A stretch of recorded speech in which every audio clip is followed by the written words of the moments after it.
This is a fun one. New Club.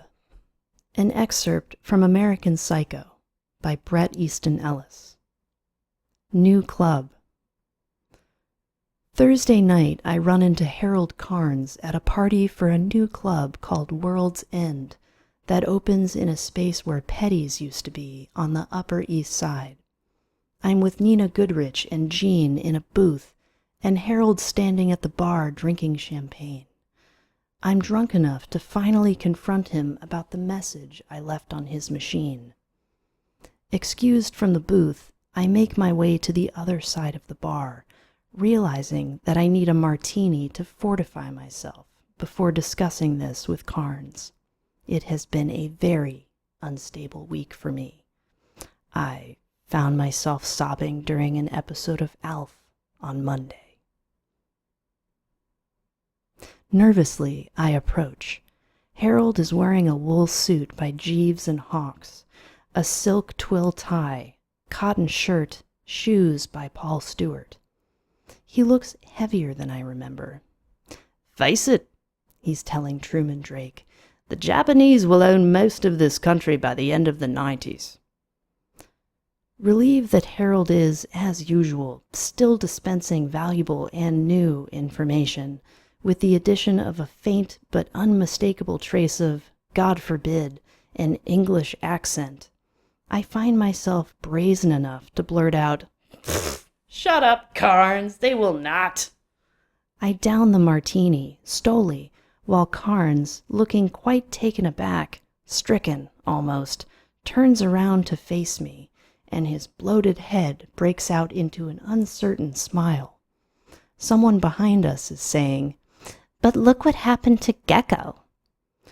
Truman Drake pats Harold on the back and asks me, "Is there one suspender width that's more, well, appropriate than others?"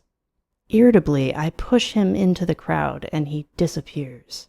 "So, Harold," I say, "did you get my message?" Carnes seems confused at first and, while lighting a cigarette, finally laughs. Jesus, Davis. Yes, that was hilarious. That was you, wasn't it? Yes, naturally. I'm blinking, muttering to myself, really, waving his cigarette smoke away from my face. Bateman killing Owen and the escort girl. He keeps chuckling. "Oh, that's bloody marvelous. Really key, as they say at the Groucho Club. Really key." Then, looking dismayed, he adds, "It was a rather long message, no?" I'm smiling idiotically, and then I say, "But what exactly do you mean, Harold?" Secretly thinking to myself that this fat bastard couldn't possibly have gotten into the fucking Groucho Club, and even if he had, to admit it in such a fashion obliterates the fact that his entrance was accepted. "Why, the message you left." Carnes is already looking around the club, waving to various people and bimbos. "By the way, Davis, how is Cynthia?" He accepts a glass of champagne from a passing waiter. "You're still seeing her, right?" "But wait, Harold, what do you mean?"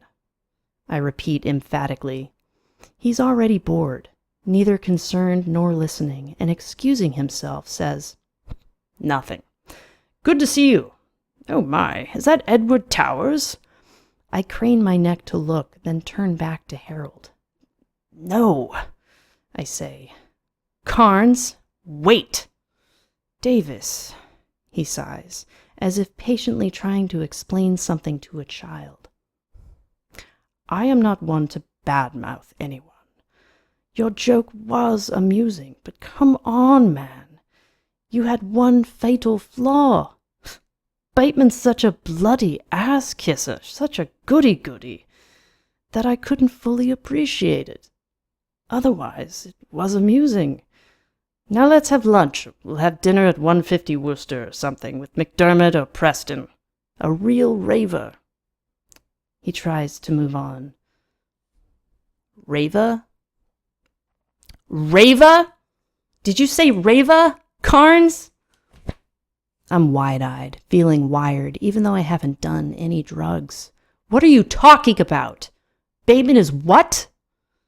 Oh, good God, man. Why else would Evelyn Richards dump him? Really. He could barely pick up an escort girl, let alone... What was it you said he did to her? Harold is still looking distractedly around the club, and he waves to another couple, raising his champagne glass. Oh, yes, chop her up.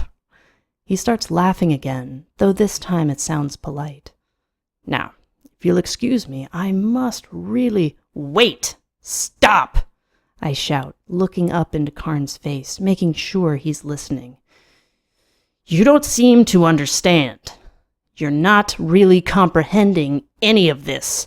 I killed him. I did it, Carnes. I chopped Owen's fucking head off.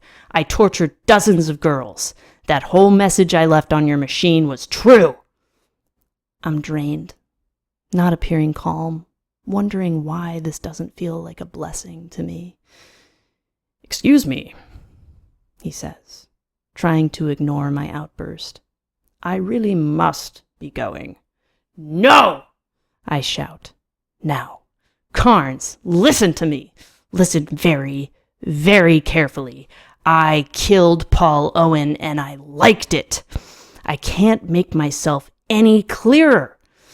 My stress causes me to choke on my words. But that's simply not possible, he says, brushing me off, and I'm not finding this amusing anymore. It never was supposed to be, I bellow, and then, why isn't it possible? It's just not, he says, eyeing me worriedly. Why not? I shout again over the music, though there's really no need to, adding, you stupid bastard! He stares at me as if we are both underwater and shouts back very clearly over the din of the club. Because I had dinner with Paul Owen in London twice, just 10 days ago. After we stare at each other for what seems like a minute, I finally have the nerve to say something back to him, but my voice lacks any authority, and I'm not sure if I believe myself when I tell him simply, no, you didn't. But it comes out a question, not a statement. Now, Donaldson, Carnes says, removing my hand from his arm, if you'll excuse me. Oh, you're excused, I sneer. Then I make my way back to our booth, where John Edmonton and Peter Beavers are now sitting, and I numb myself with a halcyon before taking Jean home, back to my place. Jean is wearing something by Oscar de la Renta. Nina Goodrich was wearing a sequin dress by Matsuda and refused to give me her number, even though Jean was in the women's room downstairs.